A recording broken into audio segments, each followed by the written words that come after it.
서울제일교회 중등부 여러분 반갑습니다. 여러분 5월 둘째 주입니다. 지난주에 여러분 기쁜 소식이 있었죠?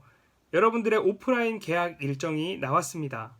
우리 서울제일교회는 여러분들의 개학 일정에 발맞추어서 이제 하나둘씩 오프라인 예배로의 전환을 준비하고 있습니다. 오늘 장년부 예배, 그러니까 어른들 예배를 시작으로 이제 하나둘씩 오프라인으로 예배를 드리기 시작할 텐데요. 여러분, 우리 중3 친구들부터 중1 친구들까지 아마 단계적으로 오프라인 개학을 하는 걸로 확인을 했어요. 그래서 중1 친구들까지 모두 오프라인으로 개학을 한 이후에 우리는 함께 모여서 예배를 드릴 수 있게 됩니다. 아직 정확한 날짜가 나오지는 않았지만 이제 곧 여러분들과 함께 만나서 기쁨으로 예배드릴 날이 올 것 같습니다. 여러분 지금까지 온라인으로 예배드리고 또 성경 공부를 하느라고 조금은 새로우면서도 많이 어수선하고 또 여러분들의 신앙생활을 하기가 쉽지 않았을 텐데요. 이제 우리 함께 모여서 또 기쁨으로 하나님을 찬양하고 또 함께 말씀을 나누고 또 기도하는 시간을 가지게 됩니다. 여러분 기쁜 마음으로 그리고 기대하는 마음으로 우리 오프라인 예배를 잘 준비해 주셨으면 좋겠습니다. 그럼 오늘 5월 둘째 주 성경 공부를 시작하겠습니다. 5월 한 달 동안 우리는 화목, 하나님을 믿고 경외하는 행복한 우리 가정이라는 주제로 함께 성경 공부를 진행한다고 말씀을 드렸습니다.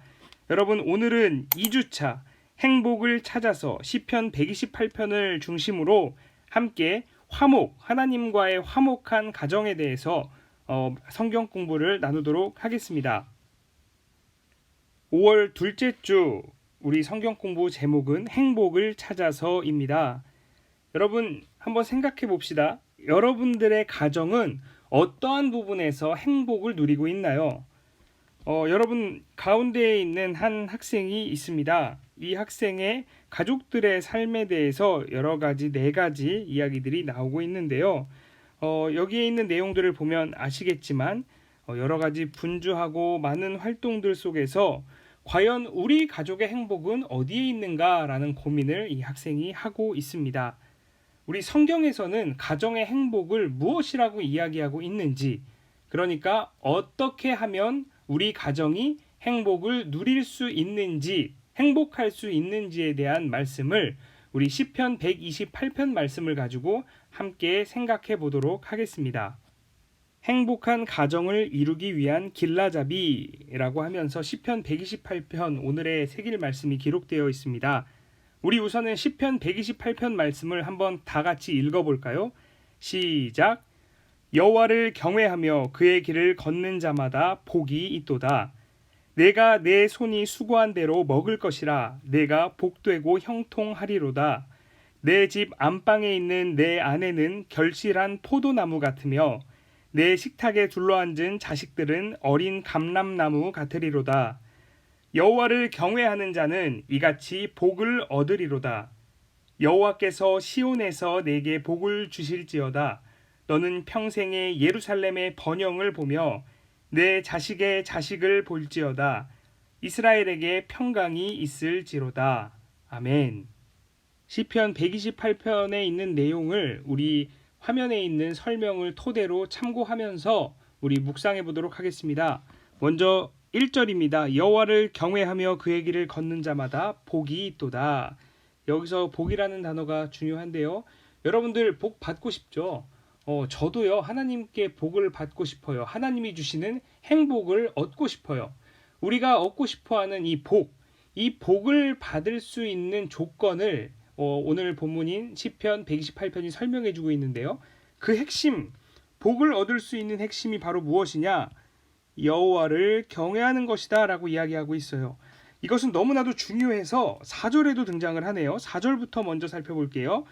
여호와를 경외하는 자는 이같이 복을 얻으리로다. 그러니까 여호와를 경외하는 사람이 복을 얻는데 이 여호와를 경외하는 사람, 바로 여호와를 경외하는 자가 바로 하나님이 주시는 복을 누릴 수 있다. 복을 얻을 수 있다라는 것이죠. 이처럼 128편에서는 시편 128편에서는 복의 조건을 여호와를 경외하는 것으로 소개를 하고 있습니다.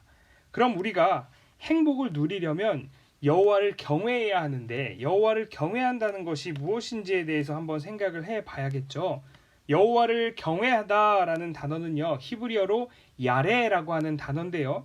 이 야레라는 단어는 성경에서 주로 이런 표현들과 같은 단어로 사용이 됩니다. 어떤 표현이냐면요, 사랑하다, 그리고 섬기다, 그리고 의지하다. 경외하다라는 단어는요, 사랑하다, 섬기다, 의지하다라는 단어와 같은 뜻으로 성경에서 많이 쓰이고 있습니다. 여러분, 경외라는 단어가 조금 어렵잖아요. 그럼 조금 쉽게 이 세 단어를 넣어서 한번 해석을 해봅시다. 여호와를 사랑하며, 여호와를 섬기며, 여호와를 의지하는 사람에게 복이 있도다. 여호와를 경외한다는 것은요, 여호와 하나님을 사랑하고 섬기고 의지한다라는 뜻을 담고 있어요. 그러니까 여호와 하나님을 사랑하고 섬기고 의지하는 사람들이 복을 받는다. 우리가, 저와 여러분이 복을 받을 수 있는 조건은 바로 여호와 하나님을 사랑하고 여호와 하나님을 섬기고 여호와 하나님을 의지하는 것에 있다라고 성경은 이야기하고 있는 것이죠. 여호와 하나님을 사랑하고 섬기고 의지하는 자들이 바로 복을 받습니다. 그러니까 저와 여러분은 우리 하나님을 사랑하고 섬기고 의지해야겠죠. 이렇게 여호와 하나님을 경외하는 사람들에게는요, 빨간색 동그라미 1, 2, 3번의 복을 받을 수 있게 된다라고 기록되어 있어요. 첫 번째 빨간색 동그라미 1번은요, 내 손이 수고한 대로 먹는 것. 그러니까 우리가 씨를 뿌린 대로 열매를 거두게 된다는 것이에요. 우리가 노력한 만큼 그만큼 좋은 것을 얻게 된다는 거예요. 그리고 동그라미 2번을 보면요, 내 안에는 결실한 포도나무 같다. 열매를 많이 맺는 포도나무는 자녀를 많이 낳는다. 그리고 즐거움을 얻을 수 있다라는 뜻이라고 되어 있죠. 즐거움을 얻을 수 있게 되는 거예요. 그리고 동그라미 3번은요, 자식들은 어린 감람나무 같다라고 이야기했는데요. 이것은 무슨 뜻이냐면요, 감람나무는 올리브나무예요. 올리브나무인데 이 올리브나무는 다 자랐을 때 1년에 500kg 가까이의 열매를 얻는데요. 이 올리브유는요, 요리할 때, 그 다음에 등불 밝힐 때, 손님 맞이할 때 등 또 상처에 바르는 것, 여러 가지 쓰임에 있어서 유용했어요. 그러니까 올리브 나무, 감람나무가 자라서 열매를 맺으면 유용하게 쓰이는 것처럼 자녀가 자라면 쓰임 받게 된다. 즉 자녀의 축복을 이야기하고 있는 것이죠. 그러니까 1, 2, 3번의 축복은요, 첫 번째로는 우리의 수고만큼 보답을 받는다. 두 번째는요, 즐거움의 원천을 얻는다. 세 번째는요, 자녀가 복을 받는다. 이 내용이 담겨져 있는 것이죠. 그런데 복의 내용보다 더 중요한 것은 이거예요. 그 복들을 우리가 어떻게 받아요? 여호와를 경외하는 것, 여호와를 경외하는 것. 즉 여호와 하나님을 사랑하고 섬기고 의지함을 통해서 우리는 그 복을 받을 수 있게 된다는 것입니다. 그러면서 우리 마지막 6절을 살펴보면요, 내 자식의 자식을 볼지어다 이스라엘에게 평강이 있을지로다. 그러니까 자식의 자식, 즉 후대까지 평강의 복을 받는다라고 복의 내용을 또 설명하고 있어요. 여기에 나오는 여러 가지 복의 내용들을 우리가 이해하고 또 그 내용들을 알고 있는 것도 중요하지만 더 중요한 건 여호와를 경외하는 것, 여호와 하나님을 경외하는 것, 이것이 복의 근원이라는 것, 복의 조건이라는 것을 아는 게 더 중요해요. 여호와를 경외한다는 건 다시 한번 설명합니다.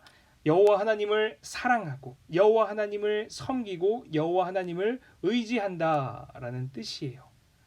여호와 하나님을 예배하는 행동에 이 모두가 포함되어 있겠죠. 우리가 매주 주일마다 예배를 드리고 이렇게 모일 수 없는데 온라인으로라도 반드시 예배를 드려야 하는 이유는 바로 예배를 드리는 것이 하나님을 경외하는 것이기 때문이에요. 예배를 드리는 것이 하나님을 사랑하고 하나님을 섬기고 하나님을 의지하는 것이기 때문입니다. 그래서 우리가 온라인으로 오프라인으로 하나님을 예배할 때 우리는 하나님을 경외하는 것이고요. 우리는 하나님이 주시는 복을 얻을 수 있게 되는 것입니다. 자, 우리가 말씀을 묵상함을 통해서, 말씀을 공부함을 통해서 이제 하나님을 경외한다는 것이 무엇인지 알았고요. 그리고 하나님을 경외한 것이 바로 복의 조건임을 알게 되었어요. 다시 한번 정리해 볼게요.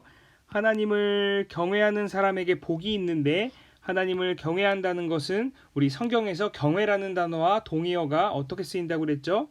네, 하나님을 사랑하고요. 하나님을 섬기고요. 그리고 하나님을 의지하는 것이다 라고 이야기했어요.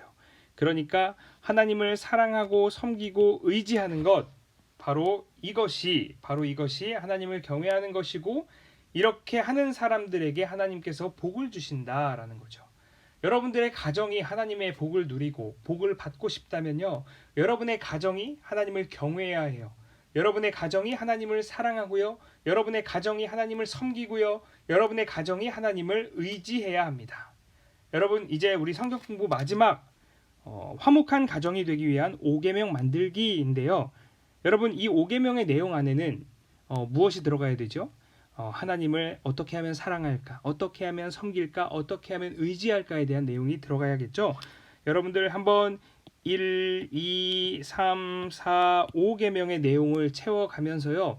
어떻게 하나님을 경외할 수 있을까? 어떻게 하나님을 사랑하고 하나님을 섬기고 하나님을 의지할 수 있을까? 그 구체적인 내용을 우리 한번 생각해보고 여러분들 노트에 적어보고요. 또 포스트잇에 적어서 책상 앞에 붙여놓기도 하세요. 그리고 그것을 실천해 보세요. 우리 여호와 하나님께서 주시는 놀라운 복을 여러분들이 경험하게 될 거고요. 또 여러분들의 가정 가운데 하나님이 주시는 놀라운 복이 있을 것입니다. 네, 여러분, 이것으로 우리 성경 공부를 마치도록 하겠습니다. 여호와 하나님을 경외하는 우리 모두가 되기를 주님의 이름으로 간절히 기도합니다.